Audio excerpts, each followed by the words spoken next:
commençons par prier. Seigneur, nous voulons te présenter ce moment. Nous consacrons cette heure-ci à toi, Seigneur, que ton esprit nous accompagne dans tout ce que nous allons faire ce soir, parce que nous avons besoin de délivrance. Toute la semaine, toute notre vie, l'ennemi nous fait porter des lourds fardeaux et nous avons l'opportunité ce soir de venir dans ta présence pour les déposer, afin que nous soyons déchargés de tout cela pour continuer la marche.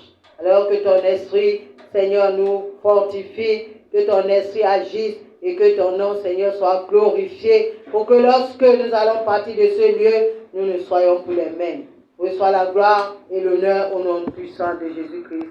Amen. Alléluia.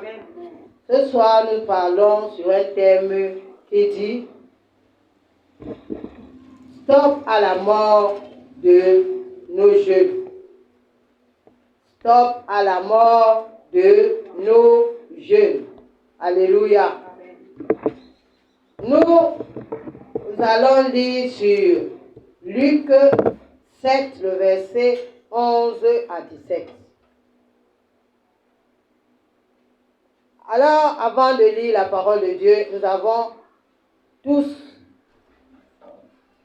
nous allons constater tous, nous allons remarquer qu'aujourd'hui, nous voyons un phénomène qui nous intrigue, qui nous fatigue, qui nous perturbe. Nous voyons que les jeunes, c'est-à-dire nos enfants, ce sont eux qui meurent et c'est les parents qui enterrent les enfants. Voilà pourquoi nous disons ce soir, stop à la mort des jeunes. Parce que ce n'est pas normal. Et ce qui est anormal doit nous interpeller. Parce que c'est nous qui devons arrêter cela. Là, nous allons lire la parole de Dieu dans le livre de Luc 7, le verset 11 à 17. Luc 7, verset 11 à 17. Je lis au nom du Seigneur. Il n'avait point d'enfant parce qu'Élisabeth était... 11, 7. Luc 7, 11 à 17.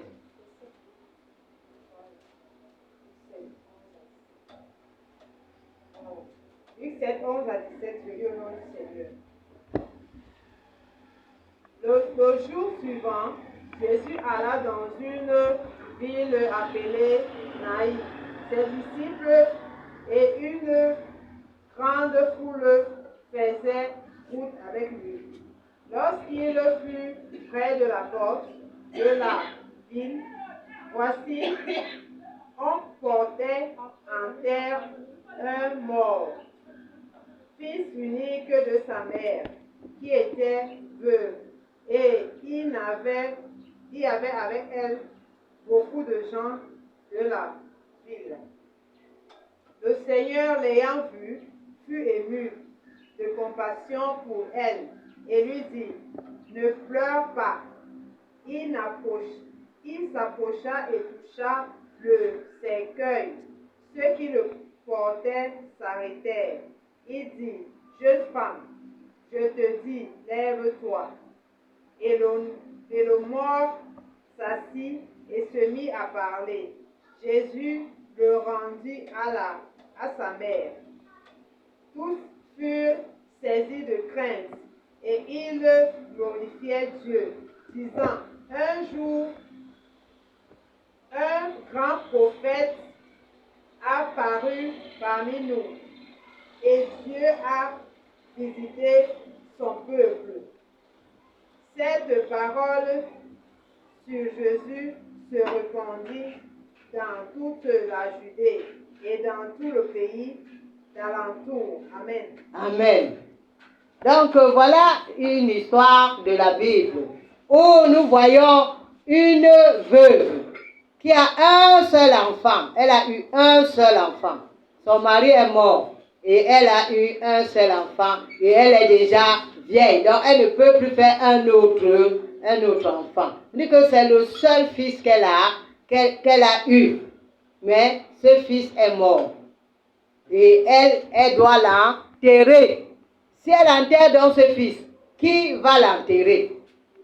Donc ça doit nous interpeller parce que c'est ce qui se passe dans notre société. Et lorsque nous regardons dans la création, nous voyons que Dieu, lorsque a donné un nom à toutes choses au travers de l'homme, c'est ce que nous voyons dans le livre de la Genèse. Quand un homme et une femme perdent un homme meurt, autant pour moi, on dit que sa femme s'appelle une veuve. Lorsque une femme meurt, son mari s'appelle un veuf. Lorsque les enfants perdent leurs parents, on les appelle les orphelins. Mais quel est le nom qu'on donne à celui qui a perdu un enfant? Il n'y a pas de nom. Alléluia. Il n'y a pas de nom. Parce que Dieu n'avait pas prévu ça. Dieu n'avait pas prévu que l'enfant va mourir et ses parents vont l'enterrer. Voilà pourquoi il n'y a pas de nom. Donc ça doit nous interpeller parce que c'est un fait récurrent dans notre société. Quand nous contournons, nous regardons autour de nous, nous voyons cela. C'est les enfants qui meurent. C'est les jeunes qui meurent. Donc, essayons un peu de comprendre les mots d'ici. La mort, c'est quoi? Nous avons deux types de mort. La mort physique, c'est-à-dire la fin de l'existence. Et la mort spirituelle, où tu es vivant, mais tout est mort pour toi. Nous avons le jeûne, c'est celui qui n'a pas encore pris de l'âge. Et nous avons stoppé. Stopper veut dire quoi? Mettre fin à une chose, arrêter une chose qui ne nous plaît pas, qui ne nous apporte pas le bien, qui nous nuit, qui nous dérange, comme cette situation. Donc nous devons nous lever pour mettre fin à cela. Et c'est pourquoi nous allons lire, mais vous allez lire, parce que nous n'avons pas assez de temps.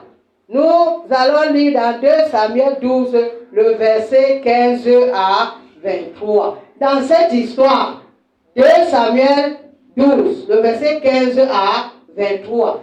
Dans cette histoire, David a eu un enfant avec la veuve de Uri, la femme de Uri. Maintenant, comme l'enfant n'était pas né comme Dieu voulait, parce que c'est notre désobéissance et notre rébellion qui nous apporte la mort et la désolation. Alors, Dieu a frappé cet enfant et l'enfant était malade. Quand l'enfant était malade, David a jeûné, David a prié, David s'est couché par terre pour implorer Dieu, pour supplier Dieu, pour que Dieu fasse vivre son enfant, pour que son enfant ne meure pas. Tout le monde a conseillé David, il n'a pas voulu écouter. Et voilà que l'enfant est mort. Quand l'enfant est mort, ses serviteurs avaient même peur de lui parler, de lui annoncer la nouvelle. Parce qu'ils se disaient que si l'enfant était malade et il a réagi comme il réagissait, s'il est mort, il risque de faire quelque chose de grave. Donc, quand David a vu l'attitude de ses serviteurs, il a posé la question. Qu'est-ce qui est arrivé? Mon fils est mort? On lui a dit oui, il est mort. Ce jour, David s'est levé, il s'est lavé, il est allé à l'église, il a prié Dieu, il a remercié Dieu et il a demandé la nourriture. Et les gens autour de lui étaient étonnés. Pourquoi est-ce que tu fais ça? Quelle est cette façon d'agir? Quand l'enfant était vivant, tu ne mangeais pas, tu ne faisais rien. Tu étais en train de pleurer, tu priais, tu pleurais, tu jeûnais. Mais maintenant que l'enfant est mort, tu réagis en te lavant, en mangeant, tu fais le contraire. David leur a dit que, quel que soit ce que je vais faire, cet enfant, je ne pourrai pas le ramener à la vie. Cet enfant ne va pas revenir à la vie. Donc, c'est moi qui va plutôt le retrouver là où il est parti. Donc, voilà l'attitude de David. Si nous aussi aujourd'hui, nous sommes dérangés, si cette situation, que nos jeunes gens, que nos enfants meurent, que c'est nous qui les enterrons, au lieu que eux, ils nous enterrent, nous devons faire comme David. Alléluia. Nous devons faire comme lui. Je l'ai prié pour arrêter cela. Quand quelque chose ne va pas dans ta vie, tu dois te lever pour arrêter cela, pour dire stop. Et c'est pourquoi ce soir, notre prière sera de stopper, d'arrêter ce phénomène dans nos vies. Quand nous allons voir dans le livre de Samuel, de Psaume 118, le verset 17.